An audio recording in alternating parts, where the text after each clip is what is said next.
श्रीमद सद्गुरु पद्मनाभाचार्य स्वामी महाराज की जय। श्रीमद सद्गुरु ब्रह्मेशानंदाचार्य स्वामी महाराज की जय। श्रीमद सद्गुरु राजाधिराज सदानंदाचार्य स्वामी महाराज की जय।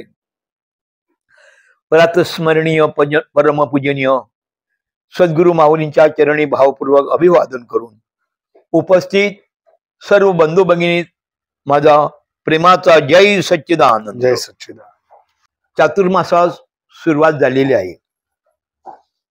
आम्ही दरवर्षी एक एक संतांचे ग्रंथ वाचनास आपण सद्गुरूच्या आज्ञेने घेतो।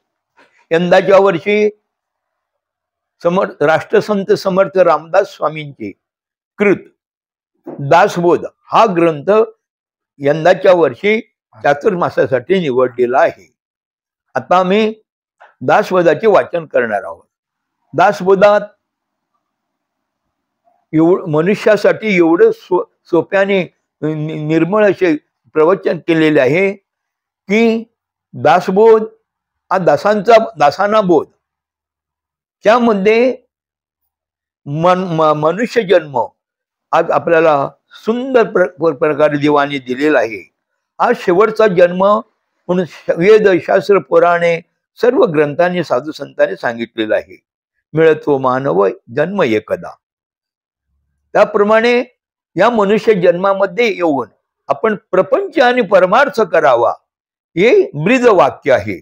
परंतु आज लोक आपल्याला संतांची संगत थोडी नसल्या कारणास्तव आपण प्रपंचाकडे म्हणजे संसाराकडे झुकलेलो आहोत। देवाचं त्या ठिकाणी लवलेश नाही आहे। म्हणून राष्ट्रसंत रामदास स्वामीने या दोघांचा या ठिकाणी सांगड घालून दिलेलं आहे। इकडे प्रपंच करा म्हणजे संसार करा आणि इकडे देवाचं नामस्मरण करा, हे आज या ग्रंथात सांगितलेले आहे। म्हणून आपल्या परमपूजनीय ब्रह्मेशानंद गुरु माऊलीने दासबोधासाठी यंदाच्या वर्षी आपल्याला ते प्रबोधन करण्याची सर्वांना आज्ञा केलेली आहे। आता आम्ही दासबोधास प्रारंभ करतो। श्रीराम श्रोते पुसती कोण ग्रंथ, काय बोलिले जी येत, श्रवण केलियाने प्राप्त, काय आहे ग्रंथानाम दासबोध, गुरु शिष्यांचा संवाद, येथ बोलिला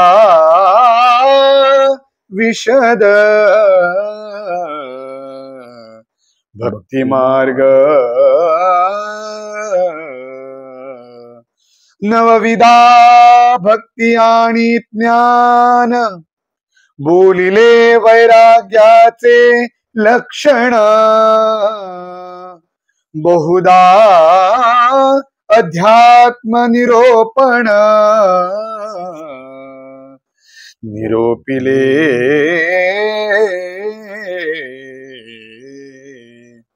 भक्तीचेन योगे देव, निश्चये पावती मानव, ऐसा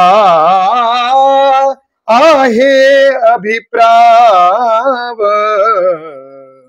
ये ग्रंथी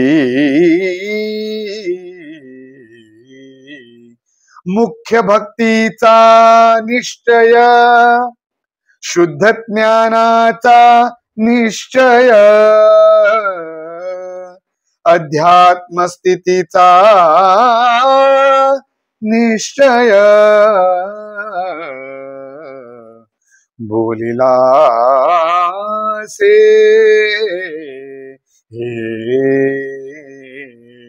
जय जय रघुवीर स्वामी समर्थ जय सच्चिदानंद ब्रह्मानंदं परम सुखदं केवल ज्ञानमूर्ति धन्वातीतं गगना सदृशं तत्त्वमस्यादिलक्ष्यम् एकं नित्यं विमलमचलं सर्वदी साक्षीभूतं भावातीतं त्रिगुणरहितं सद्गुरो नमामि। जय जय रघुवीर स्वामी समर्थ। जय सच्चिदानंद राम श्रोते पुसती कोण ग्रंथ काय बोलिले जियेत श्रवण केलियाने प्राप्त काय आहे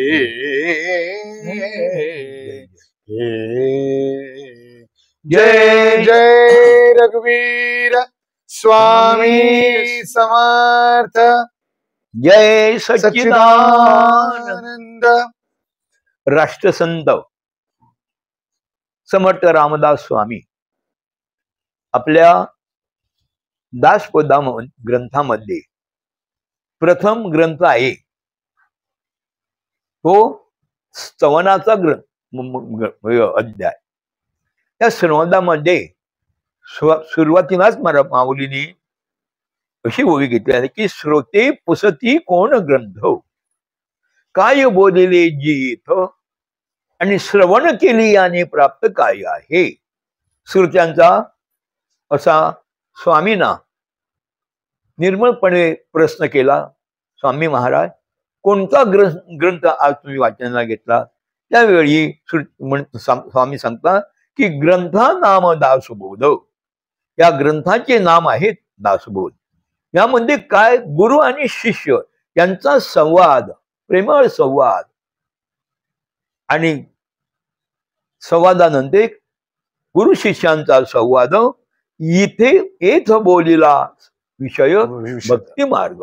या ठिकाणी दुसरं काही नसून फक्त मनुष्याने भक्ती कशी करावी ईश्वराची आणि मुक्ती प्राप्त साधन शेवटी कशी प्राप्त करून घ्यावी ते या दासबोधामध्ये लिहिले आहे। ते दुसरे ओवीमध्ये आपण आता जाऊया। नवविधा भक्ती आणि ज्ञान बोलिले वैराग्याचे लक्षण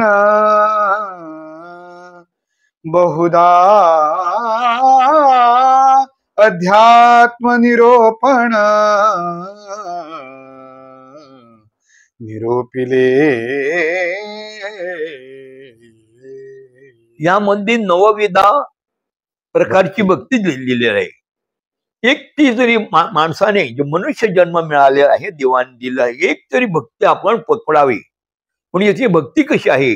श्रवण, दुसरे कीर्तन, नामस्मरण, पाद सेवन, वंदन, अर्चन, दास्य, सख्य आणि आत्मनिवेदन अशी भक्तींची नावं आहे।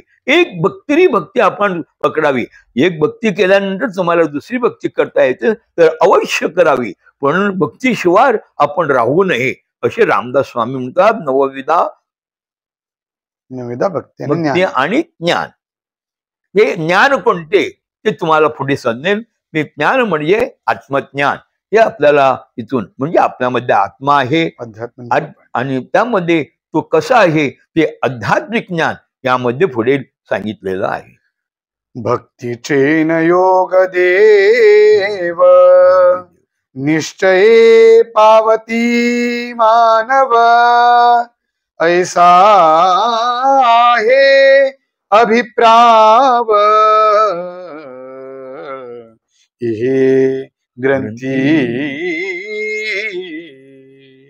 भक्तीचे ने योगे देव निश्चयी पावती मानव. म्हणजे ईश्वराची भक्ती करता करता करता करता त्या मनुष्याला देव पण येतो आणि तो साक्षात देव बनतो. देव पाहावया गेलो तेथे देवची होऊनी ठेवलो, देवची होऊनी आलो. अशा हा भक्तीचा प्रभाव आहे. भक्तीचे ने योगे देव निश्चय पावते मानव. निश्चय केल्यानंतर मानव खऱ्या अर्थाने मानव स्थितीला प्राप्त होतो. आणि ऐसा अभिप्राव आहे, ऐसा आहे अभिप्राव हे ग्रंथी. म्हणून असा हा अर्थ, असा हा विचार या ग्रंथामध्ये समर्थ रामदास स्वामींनी दिला आहे.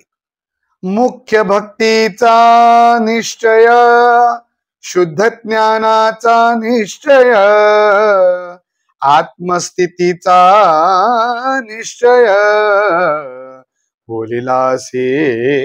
मुख्य भक्तीचा निश्चय, शुद्ध ज्ञानाचा निश्चय, आत्मस्थितीचा निश्चय बोलिला अशी. आता मुख्य भक्ती 9 प्रकारची भक्ती आहे. यामध्ये मुख्य भक्ती कोणती ही माऊलीने त्यात वर्णन केलेलं आहे. आपण ते पुढे आपल्याला वाचना येणार आहे. त्याप्रमाणे मुख्य भक्तीचा निश्चय, शुद्ध ज्ञानाचा निश्चय. ज्ञान हे पुष्कळ आहे, पण शुद्ध ज्ञान कोणते? ते शुद्ध ज्ञान यामध्ये समाजामध्ये लिहिलेले ते आपण समाजामधून ऐकून घेऊया. ऐसा आत्मस्थितीचा निश्चय बोलिला असे. म्हणजे आपण आत्मज्ञानी कसे व्हावे, आत्मज्ञानात म्हणजे आपण कसं जावं याचा निश्चय यामध्ये बोललेला आहे.